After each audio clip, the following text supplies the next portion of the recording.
Everywhere you turn, van life looks like a curated dream. I'm talking $100,000 rigs with cedar walls, hotel-grade showers, espresso machines, and mounted Starlink internet for always on, always glamorous freedom no matter what kind of remote canyon that you're in. But let me be honest, that's not how I started. And it's not how you have to either. There is a better, more affordable way to live life on the road. I bought this van for 12 grand. It's a 2010 V8 Chevy Express. I bought it when I was out in LA. It was an old electrician's vehicle. You heard me right, I didn't spend very much on this rig. I had just $1,000 left after I bought it, and I hit the road with a blow-up mattress on a bare metal floor. It wasn't the most comfortable experience that I've ever had, but it totally worked. I embarked on this journey with no fridge, no shower, and just a general loose plan.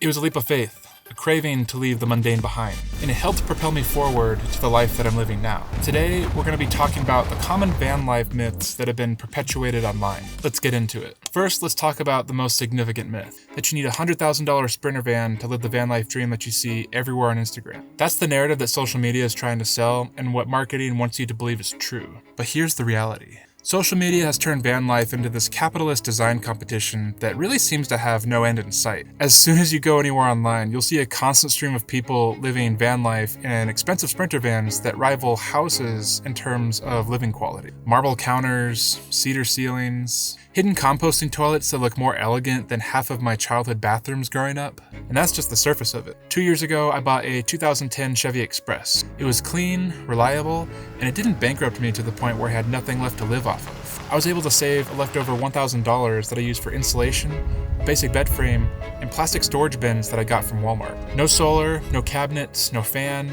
just enough to get going. It turns out you don't need that much to be happy. At least I didn't. If your van runs fine and you have a safe, dry place to sleep with a roof over your head, congratulations. You've already taken the hardest step. You pretty much have everything that you need to survive. And you're on your way to a life of freedom and adventure already. You don't have to have endless money to make this life work. Here's another van life myth that social media has perpetuated over the years. To live in a van means you must quit your job. Go full nomad, cut ties, vanish into the wild, and pull a Christopher McCandles. Nope. This just isn't true. I lived in this van for a full year while serving active duty in the Navy. That's right, I had to show up from 6 a.m. to 4 p.m. every day during the week.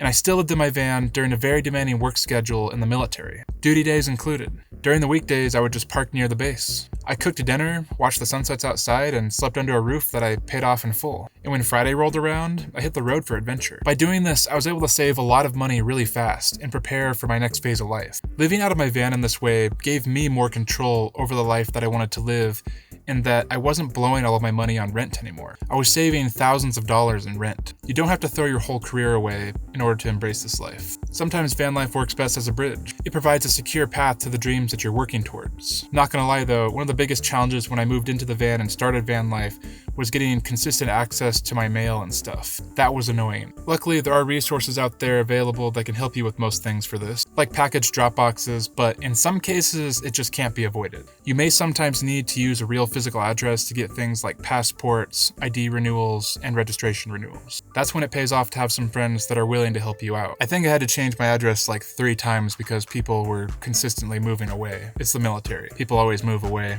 They don't stay around for long. But luckily, I was able to renew everything before I moved. Van life is often portrayed as a non-stop thrill ride. But what about all the unglamorous days? Not every moment is a heart-pounding adventure. Sometimes you just wake up in a Walmart parking lot in Ohio. Social media often highlights the excitement. Cliffside campsites, epic hikes, and open van doors to reveal the epic views. And yes, those moments are real, but they're not an everyday occurrence. A lot of the time you open a door in a Home Depot parking lot, or Planet Fitness to take a shower after your adventures. Some random sketchy laundromat that you found so you can go clean your clothes. And some of my most meaningful experiences on the road weren't big or dramatic. They were even a little subtle, and sometimes even boring. Sometimes the most potent part of this lifestyle is realizing that you're okay with being a little still. It's about knowing yourself without constant stimulation, and finding peace in the silence anywhere, not just at the top of some mountain. Van life isn't always a movie trailer.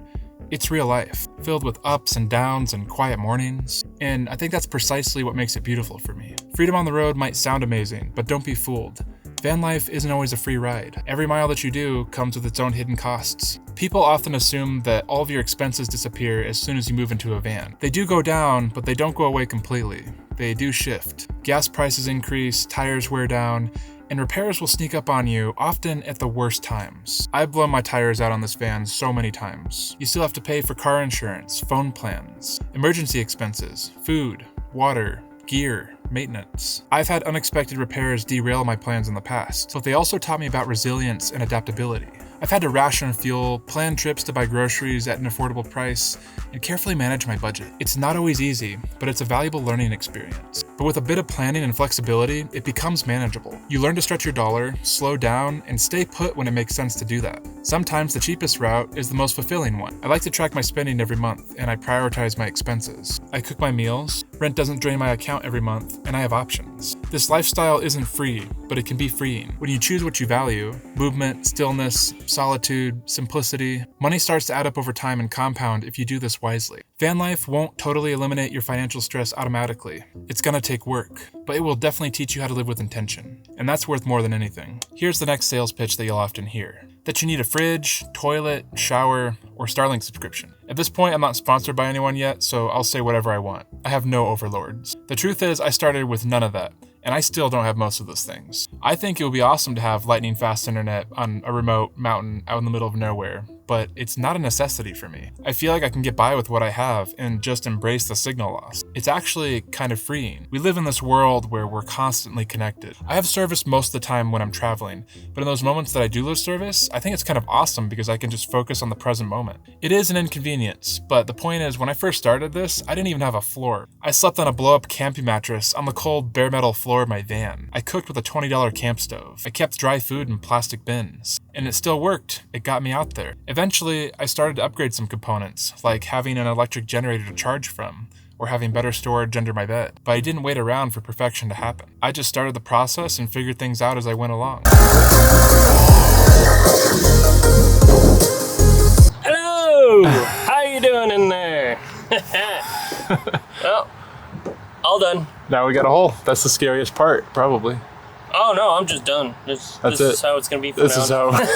You don't need a complete list of every single essential that you think you need to chase a dream. You just need enough to begin. Have a solid general overview of a plan that you want to enact, but also don't be afraid to embrace a little bit of discomfort, a little bit of uncertainty. Have a certain threshold of discomfort that you're willing to work with for a while, and that's going to be different for everyone. Everyone has their different comfort zone and what they're comfortable doing. For me, this is what has worked for me, but you might not have the same experience. The whole point of this is to experience at least some level of minimalism. At the end of the day, when you look at van life, you're moving your whole life into a small portable box on wheels. The sooner you realize that the less stuff you have, the better. It's actually a beautiful thing in my opinion. You gain so much freedom for letting go just a little bit of stuff. We've all seen this line before. I dropped out of school and found myself on the road. And hey, if that's your path, more power to you. But here's the other side of that coin. I'm in school right now, studying natural resource management at Colorado State University. I'm in this van and I write essays at campsites. Van life didn't interrupt my education.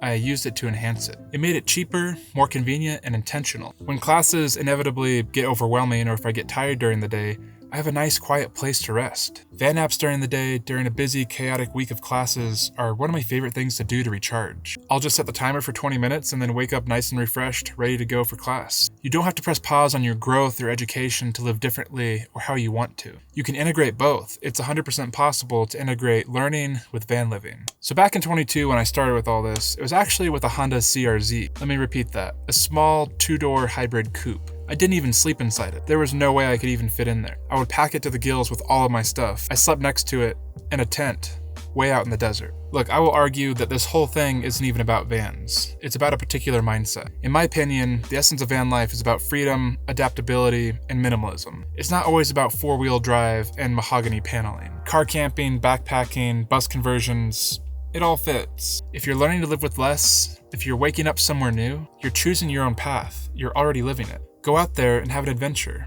You don't need much. The biggest myth of all of this is that you have to have it figured out right away. I made mistakes when I first started out. I've gotten stuck, been out in the cold, felt overwhelmed and alone. I've had to rebuild things. A year ago, ants came into my van because of the rainy season in California. They swarm everywhere and everything. It's crazy, but I was able to move them. And every time something unexpected like that happened, I learned what no YouTube video could ever teach me. This life doesn't start when the van is finished. It starts the moment that you say yes to uncertainty. The moment you give yourself permission to start anyway. Half ready, a little scared, but completely alive. So if you've been waiting for a sign, for your bank account to hit some magic number, or for your Pinterest board to match your reality, start where you are, with what you have, and the life that you already own. You'll figure the rest out on the road. You don't have to have every single detail figured out, but you do have to have some sort of solid general plan in order to succeed. Remember that this journey is yours, even if it doesn't look like anybody else's. You get to create the reality that you want to live in. Now I want to hear from you. What's the most prominent van life myth that you once believed? Or one that still lingers in your mind? Let's debunk them together. Let me know down in the comments below and I will engage with you there. If you enjoyed this video, please hit the like button and consider subscribing to my channel for more van life, outdoor, and travel content. And before you head out, check out this next video over here to see what upgrades I made to my van over the past 2 years. I'll see you over there.